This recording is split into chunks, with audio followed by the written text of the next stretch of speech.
আপনার 10টা শ্রেণীর লোক আপনার কোরআন তেলাওয়াতে লাভবান হবে। এক নাম্বার হলো আপনি তেলাওয়াত করেন, আপনি লাভবান হবেন।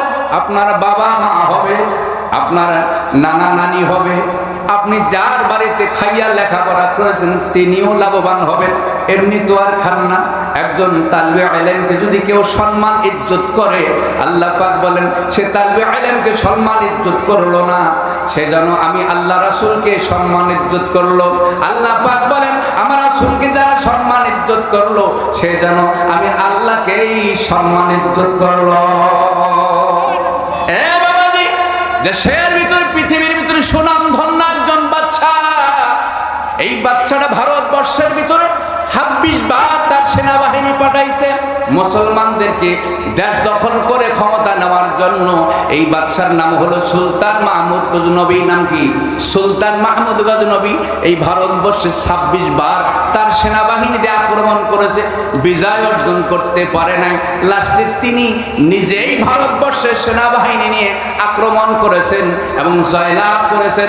মুসলমানদের হাতে ভারতবর্ষ মুসলমানদের হাতে দিয়ে আবার উনি ওনার দেশে চলে গেছেন। কিন্তু এই সুলতান মাহমুদ গজনবীর মনের ভিতরে 3টা প্রশ্ন ছিল। 3টা প্রশ্ন কি? 1 নম্বর প্রশ্ন হলো আমার যিনি বাবা, ইনি আমার আসল বাবা না নকল বাবা আমি তো জানি না, বাবার পরিচয় আমরা জানি না। 2 নম্বর প্রশ্ন হলো আলেমরা বলে আল উলামা ওয়ারাসাতুল আম্বিয়া, আলেমরা বলে নবীর ওয়ারিস। কোন সূত্রে ওয়ারিস এটা হাদিস কিনা মনের মধ্যে সন্দেহ, কাউকে বলে না। বাচ্চা কিন্তু ধার্মিক। 3 নম্বর প্রশ্ন হলো আখেরাত। সবাই ওয়াজ নসিহত করে, আসলে আখেরাত আছে কি না? প্রশ্ন 3টা কি? কঠিন না সহজ? মনের মধ্যে কাউকে বলে না। খাদেমকে সঙ্গে নিয়ে রাত্রিবেলায় ভ্রমণ করতেছে, ভালো মন্দ দেখতেছে, দেশের মানুষ কিভাবে চলাফেরা করে। হঠাৎ করে লক্ষ্য করে দেখে দূরে একটা বাতি টিম টিম করে জ্বলে, বাতিটা নিভে যায়। আবার ওই বাচ্চাটা দূরে থেকে আলোটা আবার একটা আলোর থেকে আলো ধরায় নিয়ে আসে। দেখে যে কাছে যখন গেলেন যা দেখেন বাচ্চাটা কোরআন তেলাওয়াত করতেছে। বাতাসে বারবার বাতিটা নিভে যায়, বাতিটা হালকা অল্প বাতাসেই নিভে যায়। কিন্তু সুলতান মাহমুদ গজনবীর খাদেমের হাতে স্বর্ণের একটা মশাল ছিল। কিসের? স্বর্ণের মশাল। মশাল আগে ছিল আপনাদের ঢাকা শহরে, ছিল কি ছিল না?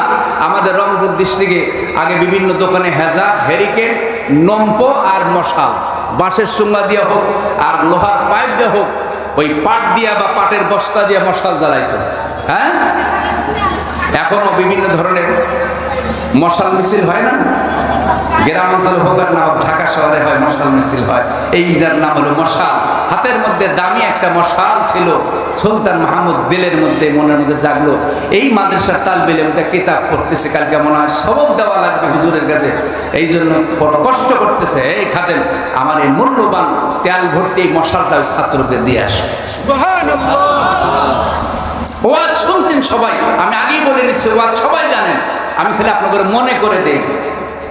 মশালটা দিয়ে আসছেন, দিয়ে এসে রাত্রিবেলায় নামাজ, তাহাজ্জুদ নামাজ পড়ে একটু আরামের জন্য চোখ বন্ধ করে একটু শুইছেন। শোয়ার পরে আপনার আমার যিনি ইহ জগতের সাফায়াতকারী, পরজগতের কান্ডারি আমার দয়াল নবী সুলতান মাহমুদ নবীর সিতারের মধ্যে মাথার মধ্যে হাত বলায় বলতেছে, সুলতান মাহমুদ, হে সমবেনীর বেটা সুলতান মাহমুদ, আমার এক ওয়ারিসকে তুমি দুনিয়ার একটা মশাল আলো দিয়ে সহযোগিতা করেছো, আখেরাতে আল্লাহ পাক তোমাকে জান্নাতের উচ্চ মাকাম, উচ্চ নিয়ামত তোমাকে দান করবে।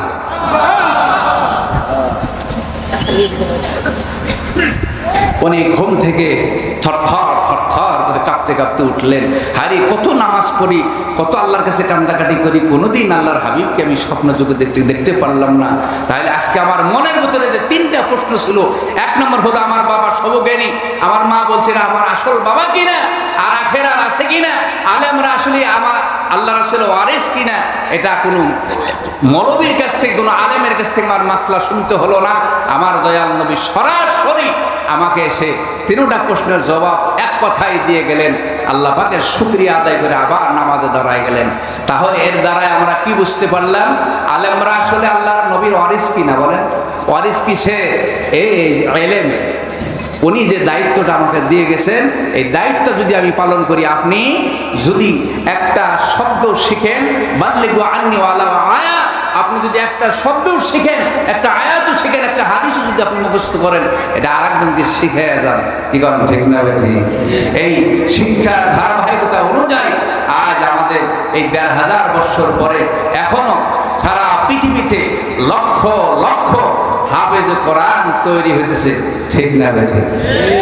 পৃথিবীতে এমন কোন ধর্মগ্রন্থ, এমন কোন জাতি নাই তাদের ধর্মগ্রন্থের একজন হাফেজ দেখাইতে পারবে। আমাদের বাংলাদেশে এমনও হাফেজ আছে, এক মাসে ৩০ দিনে হাফেজ হয়েছে, প্রতিদিন এক পারা, যেটা পড়ে সেটাই মুখস্থ। আমাদের বাংলাদেশে আছে। কি করেন, শুকরিয়া আদায় করবেন। তাহলে এর চাইতে আর টাটকা একবারে নগদ পুরস্কার, এর চাইতে নগদ কথা কোথায় পাবেন? কি কর, এই কোরআনুল কারীম কি সাধারণ মনে করছেন? কত কিসিমের আয়াত, একই শব্দ বারে বারে, একই শব্দ বারে বারে আছে। হ্যাঁ, একই আয়াত এই জায়গায় আছে, আরো ৩ জায়গায় আছে। কি কর, আর এই আমাদের বাংলাদেশ একটা ছোট্ট রাষ্ট্র, আমাদের বাংলাদেশের এই কোরআনের পাখিগুলো ৩০০, ২০০, ১০০ কি কন এরকম দেশের ভিতরে প্রতিযোগিতা করে আমাদের দেশে আমাদের নামকে স্বর্ণের অক্ষরে পূর্ণিমার চাঁদের মতো উজ্জ্বল করে ধরে রাখছে একমাত্র কোরআনের পরিচয়। ঠিক না বেটা? সারা বিশ্বের মানুষ এই বিশ্ব ইজতেমার জায়গায় স্থান লটারি করছে। আমাদের বাংলাদেশটা ছোট্ট একটি দেশ, আল্লাহ পাক এই লটারিতে আমাদের টঙ্গীর ইজতেমার নাম উঠে গেছে। কি আর মাঠ ছিল না? এটা আমাদের জন্য নিয়ামত নয়? কিন্তু আমাদের দুঃখের বিষয়, আমাদের কষ্টের বিষয়, আমাদের ঢাকা শহরের নাম সারা বিশ্বের যে মসজিদ নগরী একটা শহর যদি থাকে, বাংলাদেশে সেটা ঢাকা শহর আছে। কি বলেন, ঠিক না বেটি? কিন্তু এই মসজিদ নগরী থেকে আমার লাভ কি? আমি মসজিদ ওয়ালা হতে পারছি, কিন্তু মুসল্লি হতে পারিনি।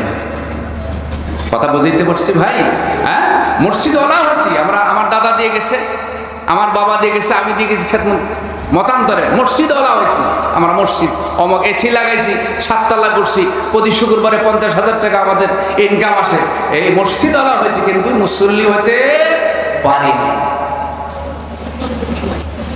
গোসা হলেন আমার কথা? তাহলে আমরা যদি আসলে প্রকৃত পক্ষে মুসলমান হতাম, আমরা যদি দিনদার হতাম, কোরআনওয়ালা হতাম, তাহলে আমাদের এই এতদিন এত ওয়াজ করা লাগতো না।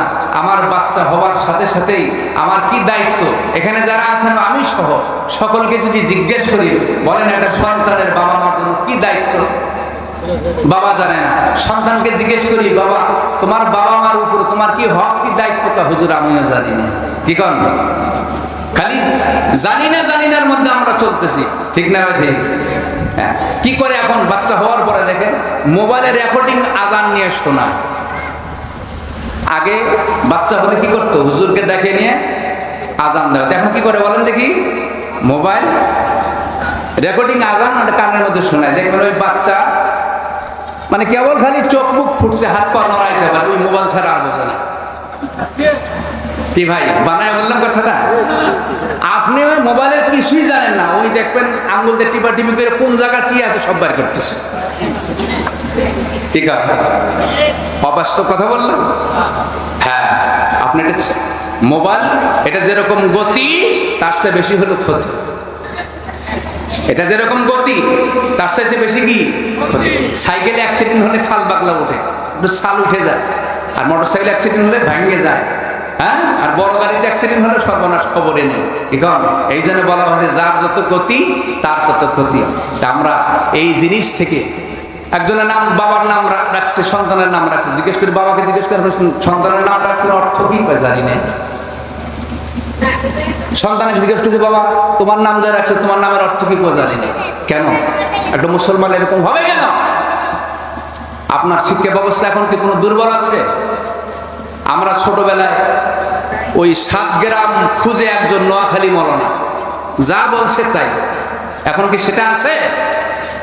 আল্লাহ লাখো শুকরিয়া যে আপনার ঘরে ঘরে বর্তমান কোরআনের পাখি তৈরি হয়ে গেছে। আপনি শুধু খালি মনটারে বুঝ দেবেন আমি কিছু না, আমি আল্লাহ পাকের একজন গোলাম, আল্লাহর কালাম আমার শেখাই লাগবে, আল্লাহর গোলাম আমার হওয়াই লাগবে, আল্লাহর সাথে আমার কথা বলাই লাগবে। এই খাস নিয়ত করে কাল থেকে শুরু করেন। আমি বুড়া আছি, জোয়ান আছি, মাস্টার আছি, বিএসসি মাস্টার আছি, জজ আছে, ব্যারিস্টার আছে, কিন্তু আসলে আমি তো কোরআন জানি না, আমি তো এখানে ছোট হয়ে আছি। কিন্তু আমার এই নাতির কাছে, আমার ছেলের কাছে, আমার বন্ধুর কাছে, ইমাম সাহেবের কাছে আমি একটু কোরআন শিখি, আল্লাহর সাথে কথা বলে দেখি কেমন লাগে। এখন এই যে কোরআন তেলাওয়াত ছোটবেলার থেকে আমরা শুনতেছি, ইমাম সাহেব সূরা ফাতিহা ছাড়া নামাজ পড়ে না। কিছু কিছু জায়গায় এমন ইমাম সাহেবের এমন সুন্দর তেলাওয়াত করে মনে হয় আরো আধা ঘন্টা নামাজের মধ্যে দাঁড়ায় থাকলেও মনের তৃপ্তি শেষ হয় না। ঠিক না বেঠিক? হারাম।